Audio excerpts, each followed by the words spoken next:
Hello and welcome to a quick preview of the Arma 3 E3 2012 presentation. Now we've got a lot to get through, so the plan is to offer a brief look at each section of playable content. At the heart of everything is Camp Maxwell.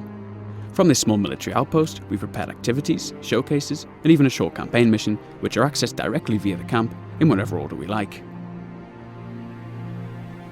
Of course, at E3 itself, visitors to the Bohemia Battle Bunker booth are encouraged to get hands-on with it all and take a look at these things in as much splendid detail as they like, and at their own leisure.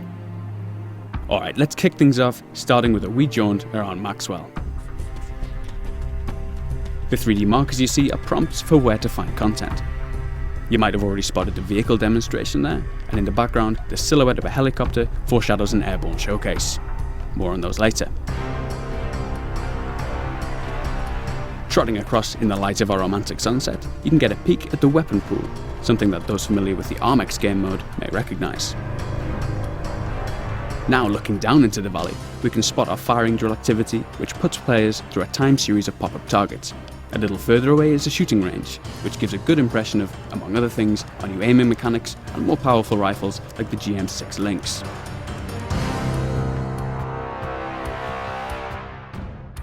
Alright, let's get serious now and crack on with the vehicle showcase.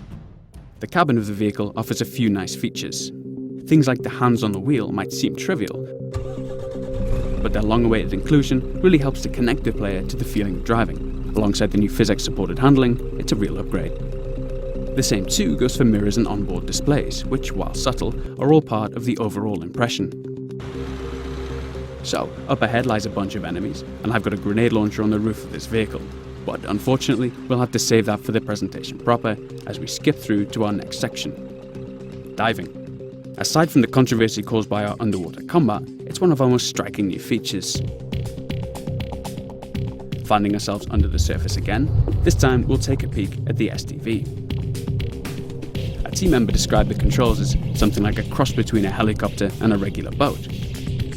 Now, since that doesn't really make any sense, it'll suffice to say that we've got regular control over moving forwards and back, a rudder to turn, and the direct control over our buoyancy. Moving on now to a real man's machine, a helicopter, we'll take a look at the terrain from above and finally get to the business of engaging an enemy. Skipping between the trees, we'll target a lightly armoured vehicle and take a look at radar installation Mike 26 from above.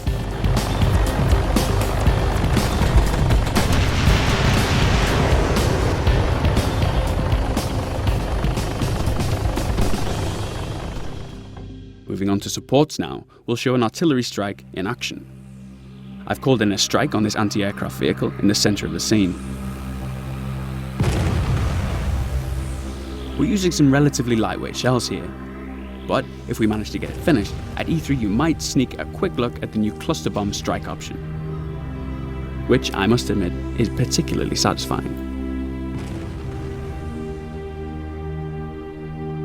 The night showcase helps us demonstrate some of the features we looked at in our recent lighting showcase trailer.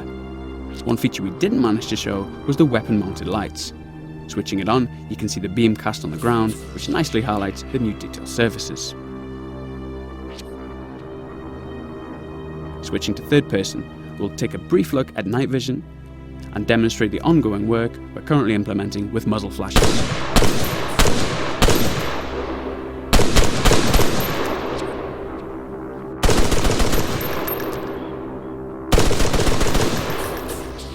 Okay, last up is our Infantry Showcase. Obviously there's a lot to show here, but I'd like to take a quick glimpse of some of the new animations.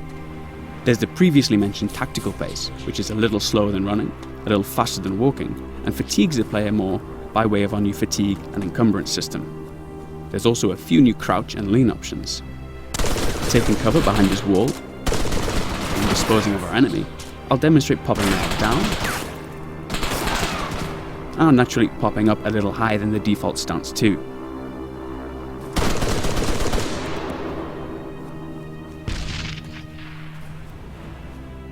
Well, that just about wraps up our E3 preview. I hope that raises a lot of new questions, which of course Ivan, myself and Daisy creator Dean Hall will be more than happy to address at E3. So if you want them answered, be sure to encourage your favourite gaming journalist to check out the Bohemia Interactive booth, where the team will also be showcasing Carrier Command and a few other surprises to boot, I'm sure. Bye for now.